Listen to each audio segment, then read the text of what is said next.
अब क्या होता है इन बिटवीन, तुम मुझे खून दो मैं तुम्हें आज़ादी दूँगा। क्या हुआ?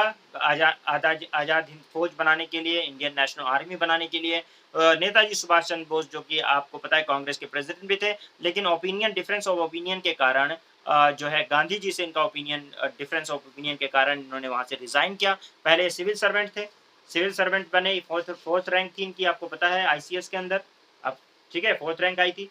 और ये जो है पहले इंडियन सिविल सर्विसेज के अंदर गए, यानी आईएएस बने, आज के दौर में आईएएस। और उसके बाद में क्या होता है कि फिर ये वहाँ से रिज़ाइन करते हैं, कांग्रेस को जॉइन करते हैं। कांग्रेस में भी ये उनके साथ किसके साथ जॉइन करते हैं? नेहरू वगैरह के साथ। आपने इनका देखा था कि इन्होंने बनाया था आपका इंडिपेंडेंस फॉर इंडिया लीग बनाया था, ठीक है ना? याद है? जिसमें ये लोग जो है अपना प्रपोज़ल वगैरह दे रहे थे कि भई जो है हम डोमिनियन स्टेटस नहीं माँग रहे, हमें तो पूर्ण स्वराज चाहिए। वहाँ से आपने इनकी कहानी देखी, फिर ये कांग्रेस के प्रेज़िडेंट भी बनाए गए, लेकिन बीच में इनका वो डिफरेंस ऑफ ओपिनियन हो गया गांधी जी के साथ। और ये इलेक्शन जीतने के बाद भी फाइनली इन्होंने जो है, क्योंकि डिफरेंस ऑफ ओपिनियन की वजह से इन्होंने रिज़ाइन किया। रिज़ाइन करने के बाद ये सीधे चले गए, वर्ल्ड वॉर शुरू हो गया था, ये चले गए कि भई मैं चल रहा हूँ, अब मैं जो है किधर एलाइड फोर्सेस से, मतलब उन लोगों से, जर्मनी से और जापान से, इन लोगों से मदद लूँगा, ठीक है ना? और मदद लेकर और मैं जो है ब्रिटिशर्स के खिलाफ लड़ूँगा, और इन्होंने इंडियन नेशनल आर्मी बनाने की ठान ली, ठीक है ना? तो खून दो मैं तुम्हें दूँगा, हम आज़ादी की लिए लड़ाई लड़ेंगे। तो इंडियन नेशनल आर्मी के 2 फेजेज़ में बात की नेशनल आर्मी की। पहला फेज जो है वो है इंडियन नेशनल आर्मी, फर्स्ट जो है कंसीव होती है मलाया के अंदर, मलाया पेनिनसुला आप देखोगे वहाँ पे मोहन सिंह के अंडर में होती है, और जापान के हेल्प से इसको बनाया जाता है, ठीक है? Japanese for help. और ये देखो यहाँ पे आप देख लो, ये वाला पार्ट है, देखो ये जापान है ना, जापान कब्जा करते हुए आ रहा है, कहाँ पे कब्जा कर रहा है? ये मैंचूरियन पेनिनसुला से इधर चाइना से होते हुए ये पूरा जो साउथ में सियाम वगैरह, बर्मा, ये वाला पूरा एरिया है ना, ये मलाया वगैरह जो है, मलेशिया, ये सब जो है यहाँ पे जापान ने कब्जा कर रखा है, राइट? तो यहाँ पे पहला फेज में तो ये क्या नाम है, क्या होता है कि ये जापानीज के हेल्प से सितंबर 1942 में जब क्विट इंडिया मूवमेंट होता है, तो first division of Indian national army, India ना 16,300 मैन उसमें होते हैं सिंगापुर के अंदर। जापान जो है, जापानीज इंडिया को सोचते हैं कि हम इन्वेट करेंगे इंडिया को, और आईएनए हेल्प करेगा उनको, ठीक है? इंडियन नेशनल आर्मी हेल्प करेगी, ठीक है ना? ये एकदम पक्का रहता है कि मतलब इंडिया को इन्वेट करने का मतलब ये है कि इंडियन उनको क्या नाम है, अंग्रेजों को भगाना है वहाँ से, फाइन। और उसमें इंडियन नेशनल आर्मी हेल्प करेगी। लेकिन क्या होता है, मोहन सिंह का उनके साथ डिफरेंस ऑफ ओपिनियन हो जाता है। मोहन सिंह जो है उनके साथ जापानीज के साथ उनका डिफरेंस ऑफ ओपिनियन हो जाता है, तो फिर वो जो है मूवमेंट नहीं हो पाता इसका, ठीक है ना? मतलब मूवमेंट नहीं हो पाता। दूसरा फेज अगर उसके बाद आप देखेंगे, तो सेकंड फेज के अंदर क्या होता है कि अब सुभाष चंद्र बोस सिंगापुर पहुंच गए हैं, वो जर्मनी भी जाते हैं हेल्प के लिए, ठीक है ना? और फिर वहां से होते हुए जो है वो कहाँ चले जाते हैं, 1943 के अंदर जुलाई के अंदर कहाँ चले जाते हैं, सिंगापुर के अंदर। और वहाँ पे जब वो वहाँ पे कांग्रेस से दूर के आते हैं, तो कैसे वो कांग्रेस से दूर होते हैं, क्या होता है, मैंने आप उसके बारे में बात की है कि उनका डिफरेंस ओपिनियन होता है किसके साथ, तो कांग्रेस के का थोड़ा सा इनका ये कैसे यहाँ पे पहुंचे हैं, ये डायरेक्ट पहुंच गए, तो थोड़ी सी बैकग्राउंड भी देख लेते हैं। आप लोगों को याद करो कि सुभाष चंद्र बोस का नाम आपने सबसे पहले सुना कि इंडियन जो है आपका आईसीएस का एग्जाम उन्होंने क्लियर किया, ठीक है? फिर 92 आपको पता है नेहरू रिपोर्ट में इनका नाम आया था कि नेहरू रिपोर्ट में ये सुभाष चंद्र बोस भी शामिल थे, ठीक है ना? फिर इन्होंने इंडिपेंडेंस फॉर इंडिया लीग में नेहरू के साथ बनाई, पता है ना? फिर 1930 के अंदर में फिर सोशलिस्ट आइडियोलॉजी में ये पॉपुलर होते गए, काफ़ी ज़्यादा पॉपुलर हो गए कांग्रेस के अंदर। कांग्रेस सेशन में हरिपुरा सेशन हुआ, कांग्रेस प्रेसिडेंट बनते हैं। सुभाष चंद्र बोस जो है वो प्रेसिडेंट बनते हैं कांग्रेस के। नेशनल प्लानिंग कमेटी बनाते हैं नेहरू की लीडरशिप में, और कांग्रेस सेशन त्रिपुरी में भी ये प्रेसिडेंट बनते हैं। लेकिन यहीं पे इनका डिफरेंस ऑफ ओपिनियन शुरू होता है, क्राइसिस होता है, त्रिपुरी क्राइसिस। और यहाँ पे जो है ये इनको रिज़ाइन करना पड़ता है, ये रिज़ाइन कर देते हैं। और उसके बाद में यहाँ पे क्या होता है, ये जो है आपका पोटब्बी से रमैया है ना, सीतारमैया, पटब्बी सीतारमैया जो होते हैं, ये एक्चुअल में ये जो होते हैं, ये गांधी जी की तरफ से इलेक्शन लड़ रहे होते हैं, यानी गांधी जी को इनको गांधी जी का सपोर्ट होता है, ठीक है ना? और प्रेसिडेंट के इलेक्शन में, लेकिन इलेक्शन में जीत कौन जाता है, यानी गांधी जी के क्या नाम है सपोर्ट के बावजूद सुभाष चंद्र बोस इतने पॉपुलर होते हैं कि वो जीत जाते हैं, ठीक है ना? कांग्रेस सेशन त्रिपुरी में, कांग्रेस सेशन होता है त्रिपुरी में, कौन जीत रहा है, सुभाष चंद्र बोस जीत रहे हैं। लेकिन जो सॉफ्ट ब्रिगेड है वो गांधी जी के साथ है। ये आपका पोटेब्बी सीतारमैया जो है ये हार जाते हैं, ठीक है ना? ये कहते हैं मेरे को गांधी जी बैकअप कर रहे हैं, तो गांधी जी कहते हैं ये मेरा पर्सनल लॉस है, क्या है, यानी ये पटौदी सीतारमैया नहीं हारे, मैं हारा हूँ, ठीक है? गांधी जी ये बात कह देते हैं। जब इतना बड़ा डिफरेंस ऑफ ओपिनियन हो जाता है, ठीक है? तो ये मैंने दिखाया ना कि सुभाष चंद्र बोस जो हैं, एससी बोस, ये इलेक्शन जीत जाते हैं, लेकिन कांग्रेस का जो राइट विंग होता है, वो उनका अपोज़ करता है। राइट विंग जो होता है, वो भी अपोज़ करता है, क्योंकि ये थोड़ा-सा कम्युनिस्ट टाइप के होते हैं। तो इनको जो है राइट विंग अपोज़ करता है, उनके अंडर में काम करने से मना करता है। और गांधी जी भी जो है, जो मतलब वो कहते हैं, इट्स माय पर्सनल लॉस। और ये कैसे हो गया, हम जीत, इतने लोगों का सपोर्ट था, लेकिन ये कैसे जीत गए पता नहीं। ये दोबारा भी प्रेज़िडेंट बन जाते हैं, लेकिन फिर यहाँ ज़्यादा डिफरेंस ऑफ ओपिनियन होता है, तो फिर ये कहते हैं यार ये तो मतलब ठीक नहीं है। तो मतलब इतना ज़्यादा ओपिनियन, मतलब डिफरेंस होना, और हमारे साथ जब काम ही नहीं करोगे आप लोग, तो मैं कैसे लड़ूँगा, हैं? तो कहते हैं ठीक है, मैं छोड़ रहा हूँ। I quit Congress now. उन्होंने क्या किया, फॉरवर्ड ब्लॉक बनाया। क्या बनाया? एक नई पार्टी बनाते हैं, फॉरवर्ड ब्लॉक 1940 के अंदर। और उसके बाद में जो है, जब वो रिज़ाइन कर देते हैं, तो इनका क्या नाम है आपका, डॉक्टर राजेंद्र प्रसाद को बना दिया जाता है प्रेज़िडेंट उसका। और फिर ये वहाँ से रिज़ाइन करने के बाद में फॉरवर्ड ब्लॉक बनाते हैं 1940 के अंदर, और 41 में ही वो जर्मनी चले जाते हैं। 1941 के अंदर जून में जर्मनी चले जाते हैं, ठीक है ना? कौन? सुभाष चंद्र बोस। और जर्मनी जब पहुँचते हैं, जर्मनी से फिर होते-होते वो चले जाते हैं कहाँ पे, सिंगापुर पहुँचते हैं। सिंगापुर में याद करो, मैंने आप लोगों को एक साहब का नाम बताया था, रस बिहारी बोस का, याद करो बहुत पहले, कि वो गदर मूवमेंट से भी जुड़े हुए हैं, और जगह-जगह पे, यानी वहाँ पे मारा था उन्होंने, उसको हार्डिंग को बम मारा था, फिर वो गदर मूवमेंट के लिए गए, फिर ऐसे-ऐसे वो घूमते रहते हैं। मैंने कहा था बहबरूपिया टाइप के आदमी थे वो। तो वो यहाँ पे भी पहुँचे हुए हैं सिंगापुर के अंदर। 1943 के अंदर उन्होंने, रस बिहारी बोस उनको असिस्ट करते हैं, वो वहाँ पहुँच जाते हैं, कहाँ पे, सिंगापुर में बुलाते हैं, और उनको कमांड दे देते हैं, किसकी? इंडियन नेशनल आर्मी की कमांड दे देते हैं कि आप इसको सँभालो, ठीक है ना? अक्टूबर 1943 के अंदर वो प्रोविज़नल इंडियन गवर्नमेंट एस्टेब्लिश करते हैं, हेडक्वार्टर बनाते हैं रंगून को एंड सिंगापुर को, ठीक है? और बोलते हैं यहाँ से हम अटैक करेंगे। वुमेन रेजिमेंट भी बनाते हैं वहाँ पे, ध्यान रखिएगा, वुमेन रेजिमेंट की अभी एक लीडर जिंदा थी, उनका नाम बहुत फेमस है, लक्ष्मी सहगल।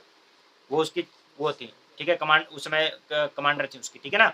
तो वुमेन रेजिमेंट बनाई जाती है, जिसको रानी झांसी रेजिमेंट कहा जाता है। 1944 के अंदर जो है फेलियर ऑफ इम्फाल कैंपेन होता है, मतलब जैपनीज़ रिट्रीट जब होते हैं, यानी जैपनीज़ की हेल्प से ये लोग आगे बढ़ रहे थे, लेकिन जैपनीज़ जो है वो रिट्रीट हो जाते हैं, और उसकी वजह से फिर ये इंडियन नेशनल आर्मी भी कामयाब नहीं हो पाती, लेकिन ये नेहरू ब्रिगेड, गांधी ब्रिगेड बनाते हैं, और रानी लक्ष्मी ब्रिगेड बनाते हैं। ये रानी लक्ष्मीबाई में, ये जो सामने खड़ी हुई हैं लेडी, सुभाष चंद्र बोस के बगल में लक्ष्मी सहगल है, ठीक है ना?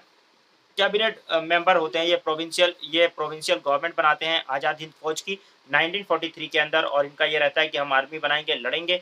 4 जुलाई 1944 के अंदर बैटल ऑफ कोहिमा होता है, और यहाँ पे the battle of Kohima was the turning point of the Japanese, ठीक है, under government offensive into the Japanese go offensive into India in 1944 in the Second World War. यहाँ पे देख लीजिए, the battle was fought in the 3 stages, 4 April to 22nd June 1944 around the town of Kohima in the north east India. Kohima के अंदर, आपको पता है कोहिमा, ठीक है ना? वहाँ पे नॉर्थ ईस्ट के अंदर लड़ाई शुरू होती है। It is often referred as a, आपका क्या कहते हैं, ये क्या है यार, ये इतने ज़्यादा ये आता रहता है ना एडवर्ड, दिमाग खराब किया रहता है। एक मिनट,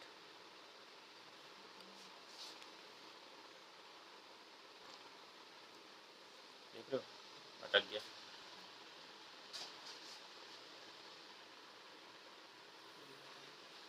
हाँ, ठीक है, तो देख लो, Stalingrad of the East कहते हैं इसको, पता है? The British victory of the Kohima and at the simultaneous battle of Imphal were the where the Japanese had encircled 3 Indian army division was the largest defeat suffered in the Japanese history. तो Japan जो है, ये 3 front से मतलब Japanese forces वगैरह को घेरते हैं, जापान से सप्लाई वप्लाई मिल नहीं पाती इन लोगों को, फाइनली ये लोग भी हारते हैं, ठीक है ना? मतलब इनको चारों तरफ से घेर लेते हैं, तो ये इंडिया में एंटर करने से पहले ही जापानीज सप्लाई ना मिलने की वजह से, जापानीज क्योंकि रिट्रीट फेस करता है, तो इनको लोग भी बेचारे क्या नाम है, इंडिया में घुस नहीं पाते हैं। लेकिन आप ये तो जानते ही हो अच्छे से कि अगर ये लोग जो सुभाष चंद्र बोस का नाम लेते हैं, तो सुभाष चंद्र बोस का अगर इतना ही ज़्यादा डिफरेंस ऑफ ओपिनियन होता, तो गांधी और नेहरू ब्रिगेड क्यों बनाते? था डिफरेंस ऑफ ओपिनियन, लेकिन नफरत नहीं थी एक दूसरे को, ठीक है ना? गांधी जी को बापू कहते थे, वो उनको प्रिंस ऑफ इंडिया कहते थे, तो इतनी नफरत नहीं थी, लेकिन ये था कि दोनों एक ही मोटिव के लिए लड़ रहे हैं, तो कोई इतना दिक्कत नहीं थी, ठीक है ना? अब यहाँ पे क्या होता है कि 1944 के अंदर जो है, अब यहाँ पे वर्ल्ड वॉर टू एंड हो रहा है, जापान रिट्रीट हो गया, जापान हारने लगा, जापान से सप्लाई नहीं मिलती, तो ये इंडियन नेशनल आर्मी के लोगों को भी सपोर्ट नहीं मिल पाता। 1945 में जून तक आते आते जो है, इन लोगों को अरेस्ट कर लिया जाता है सबको, ठीक है ना। अब क्या होता है, अब यहाँ पे 945 में ये क्या शुरू होती है कि ये लोगों ने गद्दारी की है। इंडियन नेशनल आर्मी के जो कमांड जो लोग मतलब पकड़े जाते हैं, जो आर्मी उनको बंदी बना लिया जाता है, उनका बोलते हैं कि इन्होंने क्या किया है, इन्होंने सेडिशन किया है और इन लोगों को मैं जो है जापानीज की हेल्प की है, गद्दारी की है हमारे साथ, तो हम इनका ट्रायल करेंगे और इनको जेल में डालेंगे, उनको फांसी देंगे, ठीक है ना।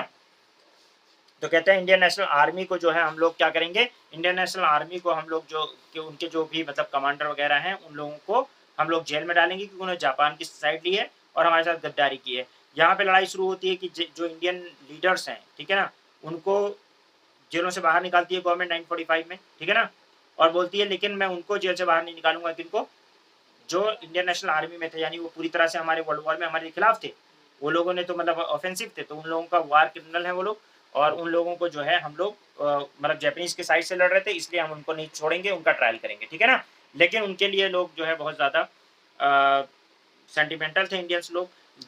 जुलाई 945 के अंदर क्या होता है, लेबर पार्टी जीत जाती है, क्लेमेंट एटली जो है वो बन जाते हैं प्राइम मिनिस्टर और वो गवर्नमेंट बना लेते हैं, क्या नाम है, कहाँ पे, इंग्लैंड के अंदर गवर्नमेंट बन जाती है। लेबर पार्टी में इंडिया के लिए सिंपैथी भी है, ठीक है ना।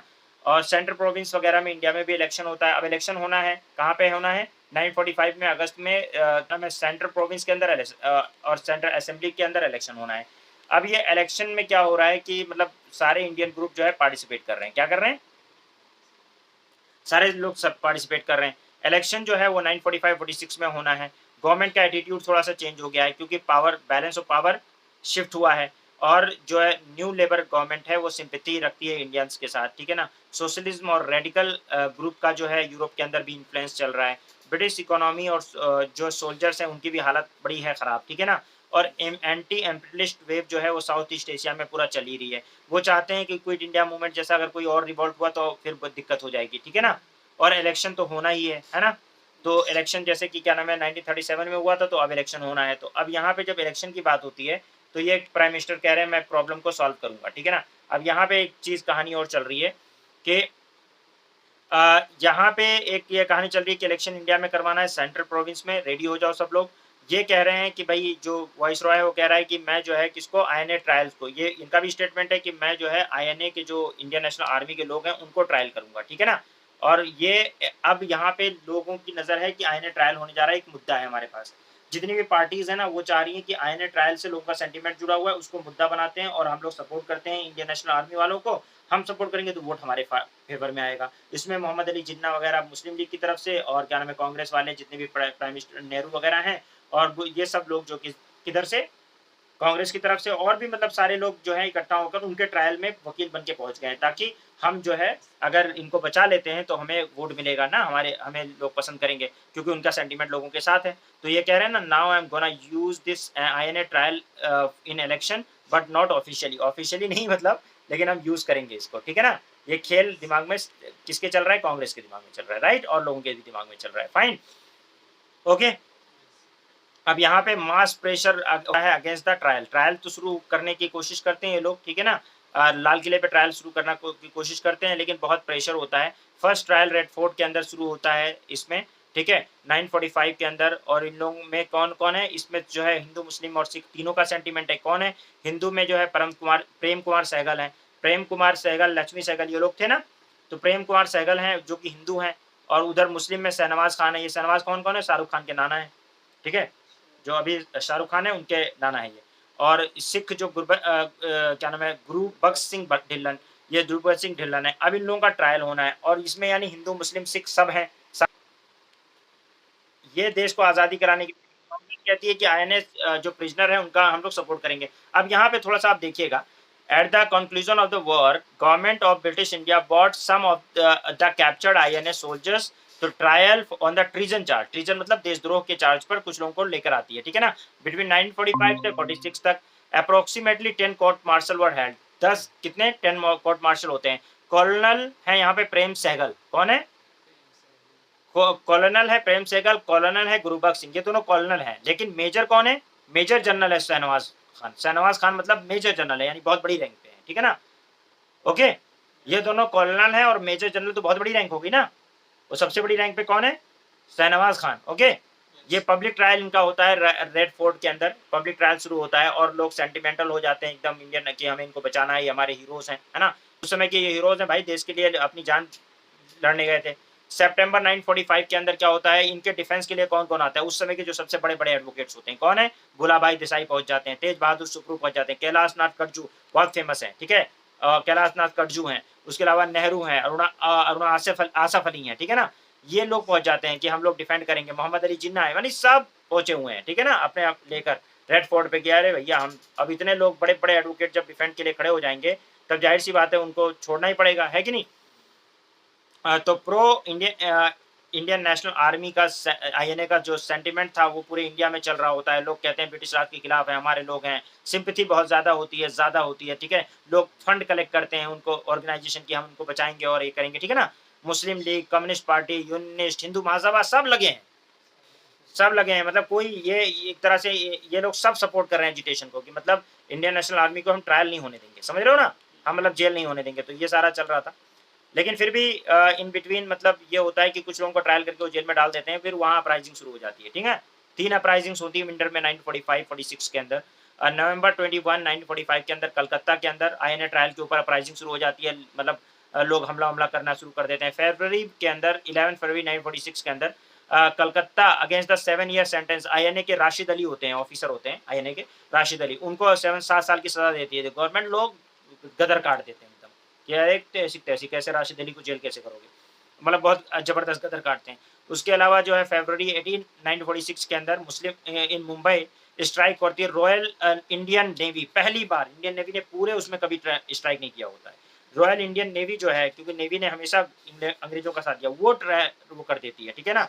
और स्ट्राइक कर देती है और मतलब क्या नाम है, एचएमआईएस तलवार वहाँ पे वो लोग जो है जब इंडियन नेवी जब वो करती है ना तो बड़ा खतरनाक हो जाता है, यानी कि मतलब ये होता है कि ऐसा कभी हुआ ही नहीं था, तो उनको समझाते हैं ये मोहम्मद अली जिन्ना और जवाहरलाल नेहरू वगैरह समझाते हैं कि ठीक है, आप लोग म्यूटिनी ना करो रॉयल इंडियन नेवी को, और फिर वो दिखाते हैं मतलब इस तरह का पैटर्न हर जगह दिख रहा होता है जहाँ भी ये लोग मतलब जो है ट्रायल वगैरह करते हैं वहाँ पे लोग नाराज होकर, ठीक है, और इनके खिलाफ उतर आते हैं, यानी कि जहाँ पे भी मतलब इंडियन नेशनल आर्मी के ट्रायल्स के सपोर्ट में बहुत सारा इस म्यूटिनी वगैरह हो जाती है, ठीक है?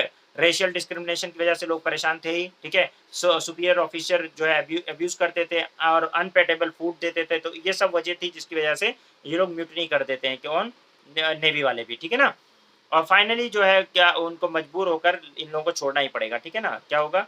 तीनों अपराइजिंग जो होती है विंटर के अंदर 1946 45-46 के अंदर दुनिया भर का गदर काटते हैं लोग, सड़कों पे उतर आते हैं, ठीक है? म्यूटिनीज़ कर रहे होते हैं। अब यहाँ पे तो लोग मजबूर होकर कहना पड़ता है कि यार कुछ करो, इंडियन लीडर्स का सपोर्ट माँगना होता है। तो सोल्जर जो है ना उनके ग्रीवेंसेस को रिड्रेस किया जाए, उनको मतलब ये बात सरदार वल्लभ भाई पटेल कहते हैं, समझाते हैं कि हम आपके ग्रीवेंसेस को सुनेंगे, समझेंगे, उनको एड्रेस करेंगे, और सोल्जर्स मतलब उनके आर्मी उनके खिलाफ हो जाते हैं ब्रिटिशर्स के। और यहाँ पे फिर ये मोहम्मद अली जिन्ना और सरदार वल्लभ भाई पटेल और ये लोग जो कहते हैं हम आपकी बात कराएँगे, आप लोग अपने-अपने उसमें जाइए, बैरक्स में जाइए सोल्जर्स, आप लोगों का हम समाधान निकलवाएँगे, ठीक है ना? तो वो लोग फिर सुन के जो है चले जाते हैं उसमें, ठीक है ना?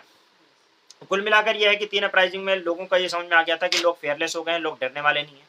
रिवॉल्ट होगा, लोगों के माइंड में जो है एक लिबरेटिंग इफ़ेक्ट पैदा हो गया है, आर्मी भी रिवॉल्ट करने लगी है और मतलब अब आज़ादी अब जीत नहीं सकते, और सबसे बड़ी चीज़ जो थी, पूरे उसमें जो कहा जाएगा कि final nail coffin of the British rule, वो था रॉयल इंडियन नेवी का रिवॉल्ट कर देना, क्योंकि म्यूटिनी कर देना, क्योंकि रॉयल इंडियन नेवी जो है उसने कभी रिवॉल्ट नहीं किया था, ठीक है ना? उसने मतलब किया तो इसका मतलब ये है कि अब तुम नहीं जीत रूल कर सकते, क्योंकि जब नेवी भी तुम्हारे खिलाफ है, तो वो सबसे स्ट्रॉन्ग नेवी थी, उसने जब रिवॉल्ट कर दिया तो हुआ कि फाइनली अब तो ये कहानी last nail in the coffin हो गया, अब तो ये गए, ठीक है ना?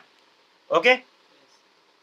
तो यहाँ पे अब ये लोग हाथ-वाथ जोड़ रहे हैं भैया कि ठीक है अपराइजिंग यार ये सब बंद करो, ठीक है? गवर्नमेंट का रिस्पॉन्स क्या है? गवर्नमेंट ने अनाउंस किया कि ओनली दोज़, अब यहाँ पे मजबूर हो गए ये, ठीक है ना? ये आईएनए के ट्रायल से लोग गुस्सा तो थे ही, तो ये मजबूर हो गए। इन्होंने कहा गवर्नमेंट ने अनाउंस किया only INA member accused of the murder, वो आईएनए के मेंबर जो कि मर्डर के और brutal treatment of the fellow prisoners, यानी जो प्रिजनर्स हैं उनके साथ जिन्होंने गलत व्यवहार किया है, उनको या मर्डर किया है, सबका नहीं किया जाएगा। ठीक है ना?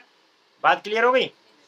और तो यहाँ पे कैबिनेट को भेजते हैं। उसके बाद में फिर ये बात आती है कि चलो यार ये तो मुद्दा शांत करो किसी तरह, इंडियन नेशनल आर्मी वाला, और इसको खूब लोग सेंटिमेंट की तरह यूज़ करते हैं इलेक्शन में।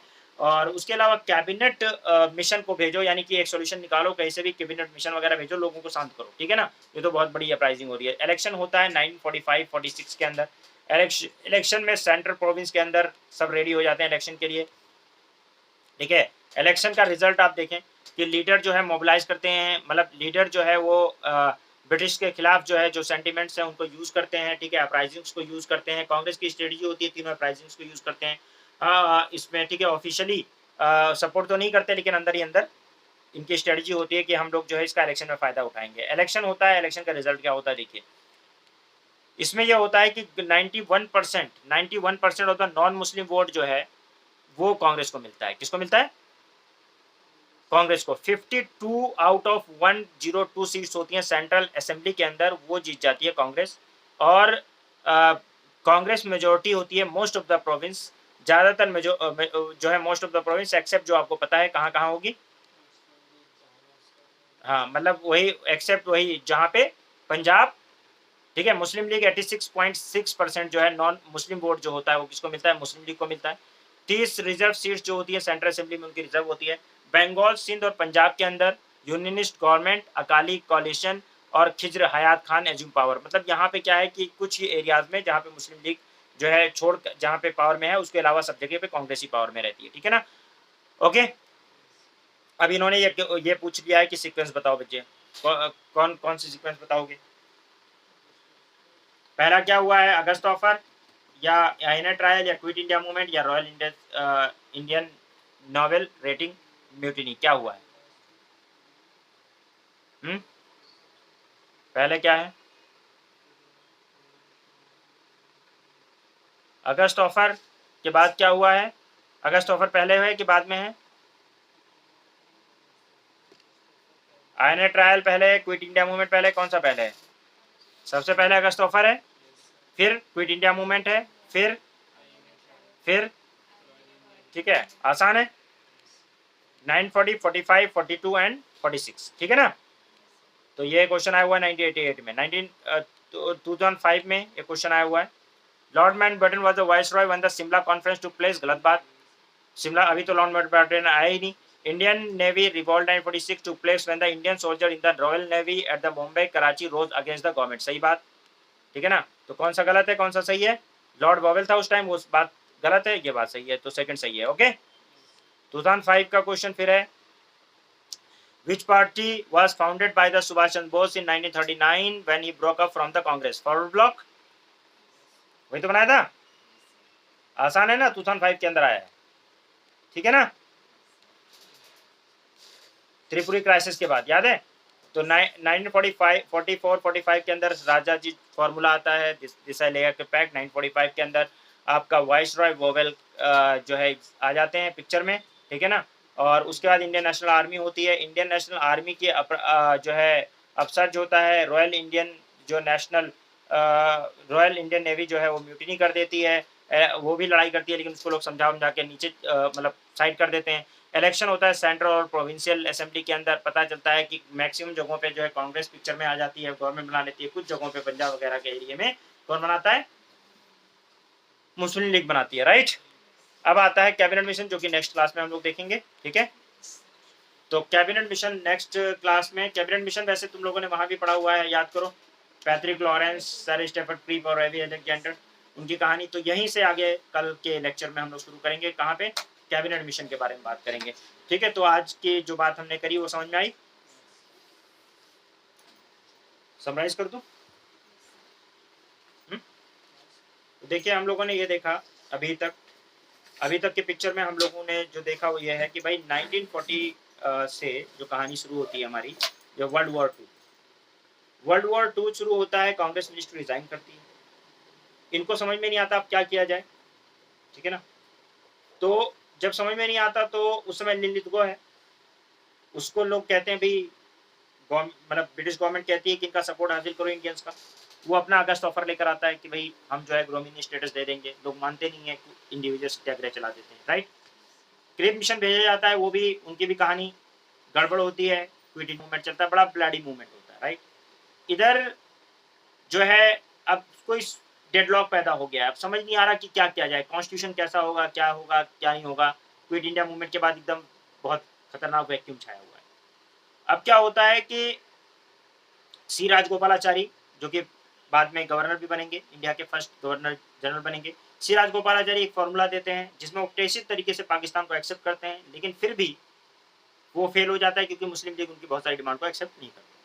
देसाई लियाकत ये भी पैक्ट करने की कोशिश करते हैं, ठीक है, लेकिन वहाँ पे भी 20% माइनॉरिटी को और रिजर्वेशन देने की बात करते हैं, वहाँ पे भी वो एग्री नहीं होती है, बात खराब हो जाती है। फिर वोवेल आता है अपना प्लान लेकर कि क्या किया जाएगा, तो बोलता है कि देखो चीफ कमिश्नर और मुझे छोड़कर, यानी गवर्नर जनरल को छोड़कर बाकी सब इंडियन होंगे, हमारी असेंबली को हम एक्सपेंड करेंगे और जेन्युइन पावर ट्रांसफर करेंगे। वो सारी कहानी होती है, लेकिन बहुत सारे आपको पता है मुस्लिम और हिंदुओं का रिप्रेजेंटेशन सेम रहेगा, ठीक है, लेकिन वहाँ पे झंडा अड़ जाते हैं कि मुस्लिम्स को सिर्फ मुस्लिम लीग ही नॉमिनेट करेगी, वहाँ पे वो फिर वो भी बात नहीं बन पाती है, ठीक है। अब ये कहानी गड़बड़ चल ही रही है, उधर इंडियन नेशनल आर्मी की बात शुरू हो जाती है, उधर जो वॉर चल रहा है, जापानीज की तरफ से मदद मांगने पहुंच जाते हैं, यहाँ से रिजाइन करके फॉरवर्ड ब्लॉक बना के निकल जाते हैं वो सीधे जर्मनी, जर्मनी से सिंगापुर, और वहाँ इंडियन नेशनल आर्मी का कमांड संभाल लेते हैं। रानी लक्ष्मी ब्रिगेड बनाते हैं, वहाँ पे झांसी की रानी ब्रिगेड बनाते हैं लक्ष्मी सहगल के अंडर में। उसके अलावा जो है सुभाष चंद्र बोस जो है गांधी ब्रिगेड, नेहरू ब्रिगेड सब बनाते हैं और उधर से मोबिलाइज करते हैं, लेकिन जापानीज से फिर उनको हेल्प नहीं मिल पाती क्योंकि जापानीज हार रहे होते हैं, रिट्रीट कर हो रहे होते हैं, तो उसको हेल्प नहीं पड़ पाती, उनको पकड़ लिया जाता है, अरेस्ट कर लिया जाता है। उनका ट्रायल कलकत्ता वहाँ पे रेड फोर्ट पे करने की बात की जाती है, जिसमें शहनवाज हुसैन है, ढिल्लन है, ठीक है, सहगल है, मतलब प्रेम कुमार सहगल। तो ये लोग जो हैं, इन लोगों का कहा जाता है कि इन 2 कर्नल हैं, एक मेजर जनरल है, इतने बड़े, तो उनका ट्रायल होता है, लेकिन सारी पार्टीज, क्योंकि इलेक्शन होना होता है, सारी पार्टीज उतर आती हैं उनके फेवर में, यहाँ तक कि रॉयल इंडियन नेवी भी म्यूटिनी कर देती है और बहुत सारी अपराइजिंग होती है, इधर उधर लोग सड़कों पर उतर आते हैं, और कुल मिलाकर जो है ये सारे लोग उनका एडवांटेज उठाने की कोशिश करते हैं कि ट्रायल नहीं होने देंगे। मजबूर होकर गवर्नमेंट कहती है ठीक है भैया, जो लोग मर्डर के चार्ज पर हैं और जो लोग क्या नाम है फेलो पैसेंजर को जिन्होंने प्रिजनर्स को जिन्होंने सताया होता है, उन्हीं लोगों का ट्रायल करेंगे। कुल मिला के ट्रायल खत्म, ठीक है। वो कहानी प्रेशर इतना हो जाता है कि वो कहती है कि यार कुछ हो नहीं पाएगा, ठीक है ना, ये हो जाता है। म्यूटनी जो रॉयल नेवी म्यूटनी करती है उसको समझा बुझा के सरदार वल्लभ भाई पटेल हो गए और जिन्ना उन्ना समझा बुझा के कह देते हैं कि ठीक है हम लोग देख लेंगे, आप लोग म्यूटनी मत करो अभी, मतलब शांत हो जाओ, तो शांत कर देते हैं। लेकिन सिचुएशन जो है बड़ी अब खराब है। ऊपर से आप ये देख रहे हैं इलेक्शन होता है, उसमें जो है ज़्यादातर जगहों पे कांग्रेस जीतती है, ठीक है, और कुछ जगहों पर जैसे जो पाकिस्तान वाला एरिया है, जो बांग्लादेश वाला एरिया है, और कुछ जगहों पे कोalition करके जैसे पंजाब में वो मुस्लिम लीग जीतती है। बाकी सब जगहों पे क्या है, कांग्रेस अपनी पार्टी बनाती है। अब ये आता है कि इंडिया का अभी भी सोल्यूशन निकालना है कि इंटरिम गवर्नमेंट बना रहे हैं, सब कुछ कर रहे हैं, लेकिन अभी भी अपना कॉन्स्टिट्यूशन तो है नहीं, तो अपना कॉन्स्टिट्यूशन कैसा होगा, क्या होगा, उसके लिए फिर एक मिशन आता है, कैबिनेट मिशन। कौन सा मिशन? जो कि हमारा कॉन्स्टिट्यूएंट असेंबली का फॉर्मेशन में जिम्मेदार है और वो कॉन्स्टिट्यूशनल असेंबली बनेगी, कॉन्स्टिट्यूएंट असेंबली, और इसी बीच में फिर वो जो चीज़ें होंगी मुस्लिम लीग का और इनका उनका और पार्टीशन, और फिर वो 946 में ही आ जाता है और कहानी शुरू हो जाती है क्या नाम है आपका कैबिनेट मिशन की। लेकिन 1 साल के अंदर ही सारी कहानी पलट जाती है और फिर आपको पता है 947 में देश को आज़ाद करना पड़ता है, ठीक है। वो हम कल इंशाल्लाह माउंटबेटन आएंगे और उसके बारे में बात करेंगे, तो कल इंशाल्लाह हम लोग इसको फिनिश कर लेंगे। ओके, इतना समझ में आ गया? आप लोगों को समझ में आया भाई?